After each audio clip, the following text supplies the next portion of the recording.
Samantala, para naman sa update sa super bagyong Nando, makakaprem natin live ngayong umaga si Dr. John Manalo, weather specialist mula sa Pag-asa. Doc John, good morning po.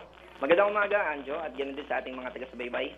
Doc John, anong oras posibleng mag-landfall o dumaan malapit po sa Babuyan Islands ang super bagyong Nando at may chance pa po ba na magbago ang lugar ng landfall? Sa ating pong analysis, no, mas aaga pa itong pag-landfall. O, hindi naman po tayo sigurado talaga na mag-landfall. Nakadepende po yun kung talagang may dadaanan siya na island. Pero tatahakin po niya itong pagitan ng Batanes at Babuyan Islands. Kung posible pa na magbago, pasok pa rin po dito sa kuno probability natin, yung range ng upper limit and lower limit. Ibig sabihin, posible pa na yung northeastern tip nitong Ilocos Norte ay matamaan. Lalakas pa po ba itong si Super Typhoon Nando bago po ito dumaan sa Babuyan Islands at maaari pa nating ilarawan ang posibleng pinsalang idudulot nito ni Nando? Opo, may posibilidad na lumakas. Actually, malaki pa yung posibilidad na abang nasa sipa siya o karagatan ay nag-enhance pa ito at bahagya pa ito na posibleng lumakas kaysa dun sa lakas ng hangin na taglay niya.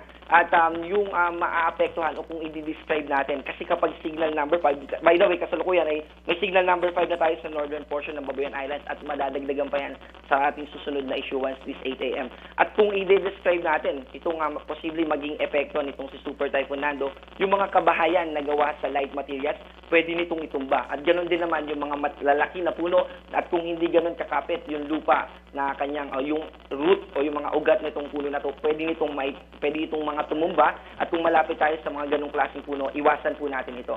And also in terms of karagatan naman, coastal areas, wag na po tayong maglalayag sa coastal areas ng Northern Luzon, lalo na sa extreme Northern Luzon. May nakataas po tayo na storm surge at ganoon din naman sa gale warning. Dako naman tayo sa hanging habagat. Doc John, pinalalakas ba muli nito ni Nando? Opo, yung ikot nitong si Nando, dahil malaki yung winds na associated dito o yung hangin na kakibat nitong si Bagyo Nando, ay hinihila nito yung moisture na associated dito sa habagat. Kaya naman makakaranas din ng mga pagulan ng ating mga kababayan dito sa Occidental Mindoro. Kasama dito yung Metro Manila, Bataan, Cavite, Batangas, Laguna, Rizal, Oriental Mindoro at Palawan. Doc John, ito nakikita natin na may namumuong bagong sama ng panahon sa labas ng PAR. Kamusta po ito, Doc John? Actually, today po ay dineclare na natin na ito ay isang LPA at papasok po ito ng Philippine Area of Responsibility by Thursday. Pero posible pa po ito na magbago. And then lalapit pa po ito sa ating kalupaan papunta sa eastern coast ng Visayas. Maraming salamat at magandang umaga po, Dr. John Manalo, weather specialist mula sa Pag-asa. Ingat po kayo. Maraming salamat din po.